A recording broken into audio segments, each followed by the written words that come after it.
India की ruling जमात BJP की सफारती यानी डिप्लोमेटिक नाकामियों पे जब इंडिया की अपोजिशन बात करती है तो वो अक्सर नेबरहुड का मिसाल देते हैं कि देखिए मालदीव्स के साथ टाइज ख़राब हो गए तो नेपाल के साथ टाइज ख़राब हो गए तो म्यांमार के अंदर ये हो गया तो पाकिस्तान और चाइना के साथ टाइज वैसे ही ख़राब हो गए। लेकिन असल में जो डैमेज का स्कोप है यानी बीजेपी ने जो इंडिया को डिप्लोमेटिकली नुकसान पहुंचाया है इसका जो स्कोप है वो कहीं ज़्यादा है इन सारी चीज़ों से और ये आलमी सतह पर फैला हुआ है। मोदी ने सिर्फ चाइना के साथ इंडिया की टाइज को डैमेज नहीं किया, वेस्ट के साथ भी जो इंडिया की टाइज हैं उनको बहुत ज़्यादा नुकसान दिया है, लेकिन इसको छुपाया गया है, काफ़ी अरसे तक छुपाया गया। अब स्लोली ये चीज़ें जब रिवील होंगी तो शायद इंडियंस को एहसास होगा कि उनके साथ गेम क्या हो गया है। देखें, ये जो खालिस्तान के लीडरों को वेस्ट के अंदर जाकर कत्ल करने का मंसूबा था, इसमें इंडिया की सफारती तबाही हुई है। बेसिकली डिप्लोमेटिकली इंडिया को तबाह किया गया। ये और बात है कि इंडिया की लक अच्छी है कि वेस्ट को चाइना के अगेंस्ट वेस्ट समझता है कि इंडिया कारगर साबित हो सकता है, तो इस हवाले से वो थोड़ा सा अभी तक हल्का हाथ रख के बैठे हुए हैं। लेकिन ये सारी चीज़ें उनके नोटबुक में ज़रूर हैं, वेस्ट वालों के नोटबुक में हैं और बवक्ते ज़रूरत इन सारे चीज़ों को जिनको पटारी से निकालते रहेंगे। जब जब उनको आर्म ट्विस्टिंग करने की ज़रूरत पेश आएगी वो इन सारी चीज़ों को पटारी से निकालते रहेंगे। ऐसी ही एक चीज़ जो पटारी से निकाली गई है वो कल निकाली गई है। कल वॉशिंगटन पोस्ट के अंदर वो जो एक फेल्ड असैसिनेशन अटैम्प्ट थी पन्नू साहब की, खालिस्तान के बड़े लीडर हैं, सिख फॉर जस्टिस के नुमाइंदे हैं, तो उनको कत्ल करने की जो नाकाम कोशिश मोदी सरकार ने की थी उसकी डिटेल्स कल वॉशिंगटन पोस्ट के अंदर शाया की गई हैं। अब डिटेल्स से मुराद क्या है? डिटेल्स से मुराद ये है कि उन्होंने इंडिया की सीक्रेट एजेंसी रॉ के उन लोगों का नाम छाप दिया है जो कि इस सारी कार्रवाई के अंदर मुलविस थे, और इंटरेस्टिंग बातें इस हवाले से भी शाया की गई हैं। मिसाल के तौर पर यादव साहब हैं रॉ के अंदर, कोई उनका कलीदी रोल था इस सारे झमेले के अंदर, ऑपरेशन के अंदर उनका कलीदी रोल था। और इस वक्त ये भी कहा जा रहा है, वॉशिंगटन पोस्ट के अंदर रिपोर्ट हुआ है कि जो रॉ के इनर सर्कल्स हैं, वहाँ के जो लोग हैं खुद के, वो भी इस बात पे क्रिटिसाइज कर रहे हैं कि यादव को क्यों इस काम पे लगाया गया, इसकी वजह क्या है। वो क्यों कह रहे हैं ऐसा कि इसको क्यों लगाया गया इस काम पे? क्योंकि यादव का कोई अच्छा खासा बैकग्राउंड नहीं था इस हवाले से। यादव जो था वो सीआरपीएफ के अंदर था। सीआरपीएफ ज़्यादातर जो कार्रवाइयों में मुलविस रहा है वो इंडिया के अंदर मुलविस रहा है, मोस्टली कश्मीर के अंदर। सीआरपीएफ की जो जालमाना कार्रवाइयाँ कश्मीरियों के ख़िलाफ़ रही हैं उससे तो सारी दुनिया वाकिफ़ है। तो उसकी जो एक्सपर्टीज़ थी वो मुल्क के अंदर थी, आलमी सतह पर उसका इस तरह, और वो भी वेस्ट जैसा इलाका जहाँ पर आप देखेंगे इंटेलिजेंस वैसे ही उनकी शार्प होती है और वहाँ पर तो परिंदा भी पर नहीं मार सकता इस तरह से उनकी मर्जी के बिना। तो इतने हाई लेवल के मिशन के लिए एक नौसिखिए को सिलेक्ट करना, इस पे पॉलिसी मेकर्स के ऊपर तनकीद हो रही है बकौल वॉशिंगटन पोस्ट के।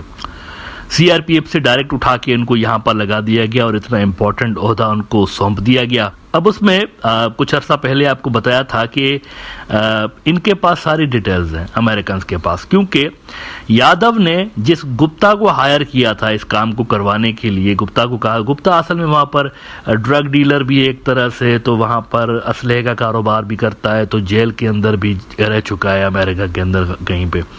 तो ये रॉ का ट्रेडिशनल स्टाइल रहा है, टिपिकली वो ऐसा ही करते हैं कि कहीं से कोई क्रिमिनल वगैरह हायर करते हैं और फिर उसके ज़रिए इस तरह के काम करवाते हैं।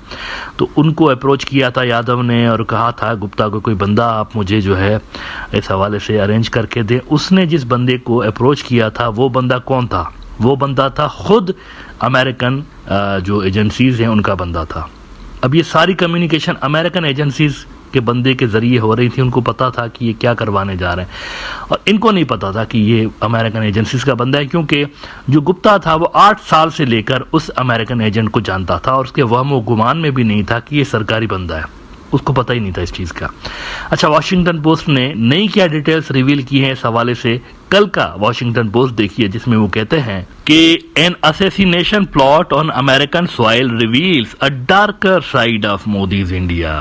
भयानक चेहरा, गंदा चेहरा मोदी के इंडिया का ये जो सारा इंसिडेंट है वो जाहिर कर रहा है। और इसमें वो बता रहे हैं कि मोदी जब आया हुआ था गुज़िश्ता साल अमेरिका के अंदर, तो बड़ा ज़बरदस्त तरीके से वेजिटेरियन उनको जो है खाना दिया गया और बड़ी ज़बरदस्त महफिल चल रही थी वहाँ पर। लेकिन उसी वक्त मोदी की जो एजेंसी है वो अमेरिका के अंदर ये काम करवाने के हवाले से तैयारियां भी पकड़ रही थी। वो कहते हैं कि but even as the Indian leader was basking in US adulation on June 22, an officer in India's intelligence service was relaying final instructions to a hired hit team to kill one of Modi's most vocal critics in the United States. The assassination is a priority now, wrote Vikram Yadav, an officer in India's spy agency, the Research and Analysis Wing, or RAW, according to current and former US and Indian security officials. तो उनकी identity इन्होंने reveal कर दी है। पहले mister A mister Y code word में western media लिख रहा था, लेकिन अब वो खुल के लिख रहे हैं सारा कुछ, किसने क्या कहा, क्या हुआ। इवन यहाँ तक भी उन्होंने लिखा है कि 15,000 जब दिए गए ना, $15,000 बंदा जो वो जो हिटमैन था उसको दिए गए, जब $1,00,000 देने थे, उसमें से 15,000 एडवांस जब दी गई, तो उस सारी मीटिंग की वीडियोस भी पड़ी हुई हैं अमेरिकन के पास। Would you believe that? यहां तक गूफअप हुआ है। यानी रॉ ने बिल्कुल ऐसा कहला है जैसे कोई अनाड़ी किस्म के। रॉ तो मुझे नहीं कहना चाहिए, यादव साहब और जो भी ये टीम थी बहरहाल, क्योंकि रॉ ने बड़े बड़े काम भी किए हुए हैं, इसमें भी कोई शक नहीं है। लेकिन ये जो सारा इंसिडेंट हुआ इसमें गूफअप हो गया है और सारी चीज़ें अमेरिकन के पास आई हुई हैं, उनके पास हर तरह का रिकॉर्ड पड़ा हुआ है और ये बहुत बड़ा केस बन सकता है इंडिया के अगेंस्ट। वो कहते हैं कि Yadav's identity and affiliation which have not previously been reported provide the most explicit evidence to date that the assassination plan ultimately thwarted by US authorities was directed from within the Indian spy service. Higher ranking raw officials have also been implicated, according to current and former Western security officials, as part of a sprawling investigation by the CIA, FBI and other agencies that has mapped potential links to Modi's inner circle. Modi सरकार के जो भी खास लोग हैं, खास वहां तक ये सारे कनेक्शंस जा रहे हैं और अमेरिका की टॉप की जो एजेंसीज हैं वो लगी हुई है इस काम पे और उनको बहुत ही सॉलिड किस्म के प्रूफ्स इस हवाले से मिले हुए हैं और उनका मीडिया रिपोर्ट कर रहा है कि ये सारा जो जा रहा है वो वहां तक जा रहा है, ऊपर तक जा रहा है। अच्छा, इसमें देखिए वो क्या कहते हैं। In reports that have been closely held within the American government, US intelligence agencies have assessed that the operation targeting Pannu was approved by the RAW chief at that time. वो जो पिछला chief था जिसको retire होते ही high level की security दी गई थी, जो कि अनयूजुअल होता है, इस तरह इतनी बड़ी सिक्योरिटी दी नहीं जाती, लेकिन ये मौसूफ जैसे ही रिटायर हुए इनको हाईएस्ट लेवल की गालबन सिक्योरिटी दी गई थी और इनका परिणाम आ रहा है कि इन्होंने अप्रूव किया था। और वो ये भी कह रहे हैं कि शायद अजीत डोवाल जो कि इंडिया का NSA है और मोदी का राइट हैंड है, बिल्कुल राइट हैंड, खास तरीन बंदा जो मोदी का है, अजीत डोवाल उसमें शामिल है। तो कहते हैं शायद इसको भी पता था इस चीज़ का। अब वो खुद मुलविस है या नहीं है इस हवाले से फ़िलहाल नहीं रिपोर्ट किया गया है सच, लेकिन उसको पता ज़रूर था प्रोबेबली। अच्छा, वो जो मैंने बात की कि ये इतने अनाड़ी किस्म के लोगों के हवाले कर दिया गया था टास्क के, जो अमेरिकन ऑफिशियल्स थे उनके साथ बैठ के कत्ल की प्लानिंग की जा रही थी। इस हवाले से अब देखिए वॉशिंगटन पोस्ट ने क्या लिखा है।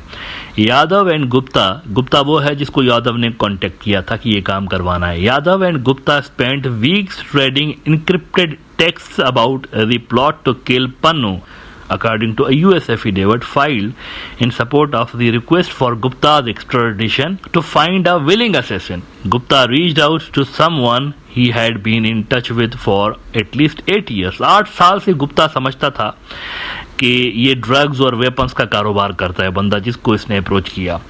इन रियलिटी, ये बड़ी इंटरेस्टिंग लाइन है, in reality according to the affidavit the supposed dealer was an informant for the US drug enforcement administration. उन्हीं का बंदा था, अमेरिका के सरकारी बंदे से बैठ के, तो इंडिया की जो रॉ है वो सरकारी बंदे के साथ बैठ के तो ये सारा प्लान करने की कोशिश कर रही थी। तो जो बातें असल में ये कर रहे थे उन सब की इंफॉर्मेशन अमेरिका को पहले ही रोज से थी, राइट फ्रॉम डे वन उनको पता था कि ये क्या करने जा रहे हैं। तो अगली बार अगर मोदी इलेक्ट होके आ गया, क्योंकि देखें ये सिर्फ मोदी नहीं, उसका पूरा का पूरा जो इनर सर्किल है, ये सारी चीज़ें वहाँ तक एज आई सेड जा रही हैं अकॉर्डिंग टू वेस्टर्न मीडिया। तो अगर वो इलेक्ट होके आ गया दूसरी मर्तबा भी, तो ये इंडिया के लिए मेरे ख्याल से कोई अच्छी न्यूज़ नहीं होगी, क्योंकि उनका जो टॉप के ऑफिशियल्स होंगे इंडिया के, उनका इतना बड़ा स्कैंडल अमेरिकन के हाथ में होगा, तो क्या वो खुल के इंडिपेंडेंटली काम कर पाएंगे, ये भी एक सोचने की बात है। क्या वो इंडिपेंडेंटली फॉरेन पॉलिसी बना सकते हैं, ये भी सोचने की बात है। क्या अमेरिका प्रेशर नहीं डाल सकता उनके ऊपर कोई भी उनसे फैसला करवाने के हवाले से, क्योंकि इतनी बड़ी चीज़ उनके हाथ में आई हुई है, डायरेक्टली इन्वॉल्व है, वो डायरेक्टली इन्वॉल्व है। तो मोदी अगर सेकंड टाइम भी जीत के आता है इंडिया की इन हालिया इलेक्शंस के अंदर, क्योंकि अभी तो इलेक्शंस हो रहा है ना वहाँ पर, अभी देखते हैं वहाँ पर क्या होता है। दोनों साइड्स पे 50-50 चांस है। राहुल गांधी भी बड़ा अच्छा कर रहा है, उसने भी बड़ी ज़बरदस्त कैंपेन चलाई हुई है, डिस्पाइट द फैक्ट कि सारे इंडिया के इदारे तकरीबन जो है वो उसके खिलाफ थे, क्या जुडिशरी, क्या मीडिया, क्या CBI, क्या ED, सारे के सारे। लेकिन ये बंदा लड़ा है, इसने गिव अप नहीं किया और बड़ा ज़बरदस्त तरीके से राहुल गांधी लड़ा है, बहुत पावरफुल तरीके से। लिमिटेड रिसोर्सेज के बावजूद, उसका अकाउंट ही फ्रीज था कांग्रेस पार्टी का, लिमिटेड रिसोर्सेज के बावजूद जो कैंपेन इसने चलाई है उस पे इसको दाद देना बनती है। अगर मोदी जीत के आता है तो साथ में इंडिया को ये भी याद रखना चाहिए, वहाँ की जनता को, कि ये भी चीज़ है, अमेरिकन के हाथ में एक इतना बड़ा कार्ड है जो कि वो कभी भी चाहें, जब भी चाहें प्ले कर सकते हैं।